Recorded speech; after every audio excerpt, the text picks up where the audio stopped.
You ever had a message exchange that went something like this? Are you free tomorrow? No, very expensive. Huh? Sorry, I don't recognize this number. Who are you? I'm Selena. If you have no plans, I'd like to invite you to join us for a barbecue. Sounds like a harmless case of mistaken identity, right? Well, maybe not. This might be the beginning of your worst nightmare. We call this a pig butchering scam. Now, don't worry, no pigs were harmed in the making of this video. The reason it's called that is because you, the victim, are the pig, and they are going to fatten you up through getting in your good graces, developing a relationship with you, making you think they're your friend. Then they're going to entice you into some sort of scam, probably an investment scam, and that's when the butchering happens. Okay, so maybe you're smart enough and say, I'm never sending money to anyone over the internet. Under any circumstance, that one's not an issue for me. How about this one? You're an honest person, just looking for an honest job. The job market is not being favorable to you, and finally, you get a message like this on your professional social media app. And it says, sorry to bother you, your background and resume have been recommended by multiple online recruitment agencies. Therefore, we would like to offer you a great remote online part-time, full-time job helping merchants, blah, blah, blah. It pays this much a day. It pays all of this stuff is just awesome. It sounds too good to be true. Well, of course, it is. In fact, this is what we call a job recruitment scam. It's a similar version of the pig butchering scam, but there may be different aspects to it. So we're going to take a look at both of these scams and try to see what we can do to learn to recognize them and what we can do to prevent falling victim to them. These scams tend to revolve around one of two things, love or money, or both in many cases. So let's take a look at what the anatomy of these attacks are like and how they end up leading you into a bad place. So first of all, we'll take a look at the first one, that's the love or relationship related scam. So these can take one of a couple of different forms. One would be what's called a romance scam. And these things tend to they can start from a text message, like I just demonstrated before, and then they develop what you think is a relationship with you. It's not really a relationship. And in fact, the person that you're talking to is not probably who you think they are. And that's where some of these others come in. Dating apps and sites are a good example of where you see a lot of fraud. Someone goes and finds pictures of some attractive person on social media, puts that in a fake profile, and then you start communicating with them. You think that's who you're talking to. You're not. You're talking to someone else who looks nothing like that and is nothing like that. But they start communicating with you, and you're having this, what you think is a relationship. So that's one path where this goes. And then at some point, what is going to happen is there's going to be some sob story. Some situation where they got mugged, their money was stolen from them, they have a medical bill that they need to pay, they're going to come to visit you, maybe, and they just need the money for the plane ticket or for whatever it is. And that is, of course, where the scam part comes in. Now, a variation on this relationship is not so much about romance, but it's more about friendship. And in this case, these tend to start off, because we don't have friend apps so much, but these will tend to start off like the example I showed you. It's a text message that comes in out of the clear blue that looks like one of these mistaken identity situations. But then what you know is wrong about this is they continue. Why would they invite a total stranger who they have no idea who they are? They don't even know what city you live in at this point, and they're inviting you to come to a picnic or a barbecue or trying to start up a relationship with you. You know, look, if I was trying to reach John and I ended up with Jeff, why do I want to just continue the conversation with Jeff when I was really trying to have it with John? That should be your clue that this is not legit. So the text message exchange, you continue with all of this. Then eventually they're going to involve you in some sort of probably an investment scam of some sort. They're going to say, oh, here's a picture of my new home, of my new car, my new boat, and start showing you a lot of things and say, hey, would you like to be able to get these things too? And here, by the way, I just made a ton of money. In the last 20 minutes, I doubled my money on some sort of fake crypto scam. because in fact, there's no real investment that's even happening. They're going to tell you that they'll let you in on the deal if you will just send the money to them, and then they'll show you fake results that make you think you're winning. You will invest more money, and so forth. And this all, and by the way, these dating scams can also do the same thing.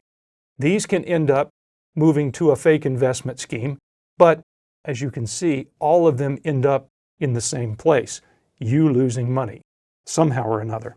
Now let's take a look at the other side of this. The other is a job offer that comes in.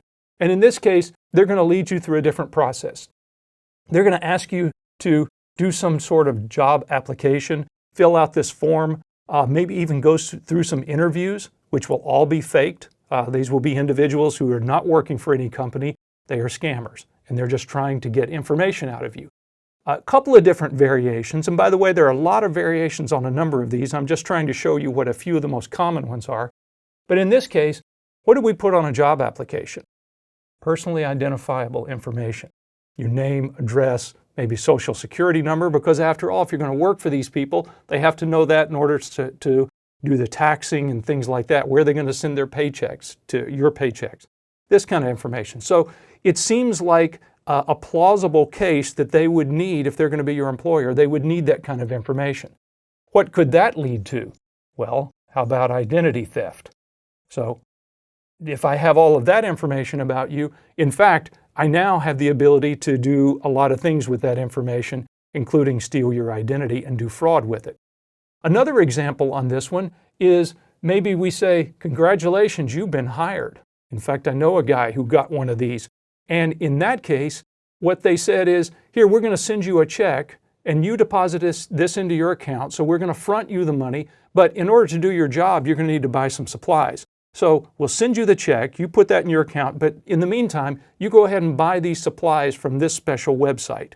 Well, guess what? The website is not a place where you can buy supplies. It's just a place that's going to collect your credit card, and then they're off to the races.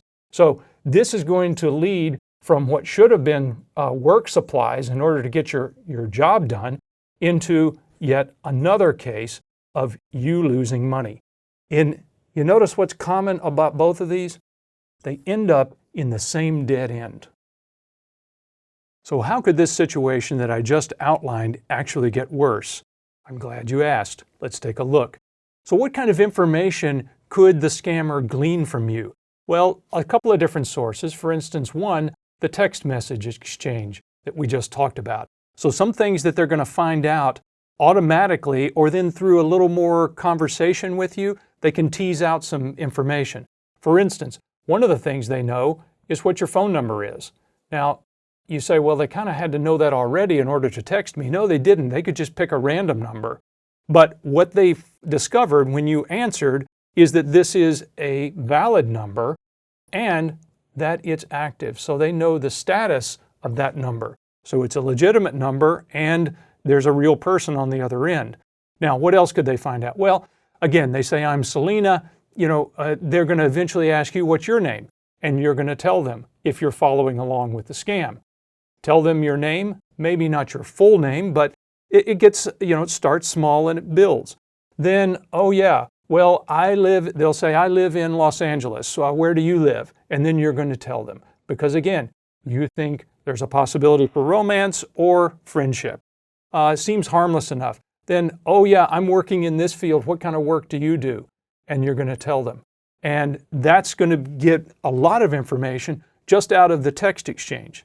Now, what could all of that stuff lead to? Well, with that, now we can go off to social media if I'm the scammer. And I could also do a public records search with some of this information and start to learn even more about who you are. For instance, some of the things that I might be able to find would be what your actual home address is. By taking some of this and putting it all together and doing the right searches, I could find out what your work history is. Go into, of course, there are social media sites that are professionally oriented, and they will show work history. They'll also show educational history. Now, why would that be interesting? We'll take a look back in just a few minutes, but these kinds of things will be useful later. All of this information is being revealed. Might also figure out from these sources your relationship status. They could also find out things like who your family and friends are. So who are your associates? And those would be useful to further attacks against, for instance, them as other victims potentially. Other things they're going to learn from social media, your favorites. Because after all, in social media, we tell the whole world what my favorite color is, what's my favorite team, what's my favorite pet, this kind of thing. So all of that kind of information gets filled in here from social media. And then other things like the city you were born in, so your birth city, and so forth. Now, that is a ton of information that really came from what seemed like a pretty benign conversation over text. And all of this information fed together leads to more of this kind of information. And all of that information then used to further the attack. What could they do from an attack perspective? Well, as I mentioned already, identity theft. So if we're going to do an identity theft case, I need to know a lot of this kind of detail so that I can open a credit card in your name, so that I can get a loan in your name. And therefore, the attacker is able to get this kind of money from you and do damage to your credit along the way. Another big one, pay close attention on this one, ATO, is account takeover. If you think about this, if you forget your password, how do you go get back into your account again? Well, you have to answer some questions. And what kind of questions do they ask you? Oh yeah, what city were you born in? Where did you go to high school? What was your favorite pet? Who's your favorite sports team? In other words, the answers to most of these things will be the things that allow someone to take over your account by doing a password reset. Once they've been able to do that and they can take over your email account, then it's game over, because the email account is where I'm then going to be able to go to all these other sources and do even more damage. So I can go to your bank and have your password reset, and it's going to go to your email address, which now the bad guy is in control of. Now, they're able to basically do whatever they want. What else might happen here? Well, look, people tend to choose the same password for everything if they can get away with it, because it's simpler and easier to remember. So it's not just your personal stuff, it's the company as well. Who you work for, your password to log in there might also be compromised in this. So this is where it brings it back to not just you, but the place you work now has a security threat that could occur. Some other things with this kind of information that could be done is more convincing social engineering attacks. So I could do this against your coworkers, the people you work with. If I knew all of this about you, I could call your coworker and say, hey, look, I am Jeff's cousin or his friend, and he's been in an accident, and we need your help, and blah, blah, blah. So there's another pretext for a different type of scam. That's called social engineering, where someone is basically abusing the tendency people have to trust each other. Other examples, merchants. So it could be a place where you buy stuff from. If I have all of this information, maybe I can take over your account on that online ordering site, and then I can order all kinds of stuff, and you pay the bill, and I get the stuff. Other examples here, your bank, which of course is where all the money is, we think. And if I get that kind of information here, I can use this to socially engineer the people at the bank. Say, hey, look, I lost my password, my computer blew up, whatever, my phone was stolen. I need to be able to get back into my account, and they're going to ask you a bunch of questions to prove that you're who you claim you to be. Going to be these kinds of questions. All this kind of information that seemed to begin with something very benign and very simple, a casual conversation, leads into more and more detail, and the further you go down the rabbit hole, the more the attack gets dangerous. So what can you do to make sure you don't fall victim to one of these scams? The first thing you should do is something you shouldn't do, and that is respond. Don't respond. When you get that random text message from someone you don't know that seems to be trying to start a conversation with you, just don't respond, because that way you don't validate what they're doing. They don't know then if your number is valid or not, is active or not, and they will eventually leave you alone and move on. The next thing is be skeptical. Throughout all of this, with any of these kind of attacks, you need to keep thinking. Does this sound too good to be true? Has some beautiful person suddenly wanted to become my friend? As a company now starting to make a job offer to me that is too good to be true? Be skeptical about those things. In fact, do some research, especially on the job hunt scams, where you're looking for a job. Go look up that company. Make sure they really exist, although even if they do, that doesn't mean scammers aren't using the name of a well-known and existing company to hide behind. So make sure, if you can, that in fact these people work for that company. In fact, here's an idea. Before you start giving out personal information to that company, go look up the company and make sure that it looks like they have a legitimate history other than just their website. Look at other websites as well surrounding it, and then call the company up and say, is there a person working for you that is under the name of this recruiter, and are you offering a job? And just validate all of that. So do your research and don't just look at one point of data for that. Other things that you can do is a preemptive strike is lock your credit. In the US, there are 3 credit bureaus, and you can go onto a website, make sure you get the right one, because there's a lot of scam websites that claim that they will lock your credit, and all they're going to do is harvest your personally identifiable information, which is worse. Make sure you get to the legitimate websites, and there you can, for free, lock your credit. So if anyone runs a credit history report on you, it will fail. You have to unlock it first. That also makes it so that someone who's trying to open a credit card in your name is not going to succeed, because the credit card company is going to want to run one of these reports, and if your credit is locked, it's not going to work. So that's a way to lock some things down as well.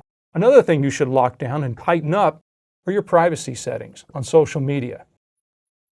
So all of that information I talked about that someone might glean from your account, make sure they can't. Make sure that only people who are your friends on social media can see that kind of information. Now, by default, a lot of the social media sites share everything because that's what works best for their business model. But for your business model, it's best that you don't share everything. You put only the minimum available to people who are not your friends. And then for friends, make sure you only friend people that you know in the real world and that you trust. So don't accept every friend request that comes in from someone, no matter how attractive or interesting they might be. If you don't know them in the real world, don't accept it. So that way, you keep that information out of the hands of the bad guys. Some other things you could do to help: use a password manager. If you're going to have to be using passwords, use one of these things. There are tools that you can buy. There are tools that are built into some of the operating systems these days that will assign complex passwords and allow you to have a different password for every website, keep them all straight. That's a really good one for companies as well, to make sure that their employees are doing. So that way, if an employee does in fact fall victim to one of these scams and their password is compromised, it's not the same password that's getting them into the corporate website. So making available a password manager to your employees is actually a smart investment. Other things you should do is every time you get a chance, use multi-factor authentication. If a website offers you that, or a two-step authentication, they go by different types of processes, but use those things. Multi-factor authentication combines something you know with something you have, something you are, some combination of those things. And it's a lot harder if someone just steals your password. That's something you know. They still wouldn't be able to log into your account. And then something, if you've watched my videos in the past, you know I'm a big fan of, are FIDO passkeys. And if you think that means you have to have a separate hardware token in order to do it, you're sort of right, but mostly wrong. With the new FIDO 2 standard, you're able to in fact use your phone, your mobile phone. You don't have to carry around a separate security key, a separate security device in order to do these things. And these are even better, because then I don't need a password manager to manage all my passwords, because I don't have passwords. I could use a password manager just to manage my passkeys, which are much more secure. Watch my video on that if you're interested in learning more. And then finally, especially if you're a corporation or an organization, do training of your employees. You do annual security training, at least I hope you do. This is something that should be included in that annual training. Make sure that your employees are aware of what these scams are like, because some of them may be looking for jobs and they could be very vulnerable, and they could end up unknowingly making your corporate information available to bad guys as well. So the bottom line is, I feel like if this video helps only one person, that's one win for the good guys, and I'll take that any day. If you like this video and want to see more like it, please like and subscribe. If you have any questions or want to share your thoughts about this topic, please leave a comment below.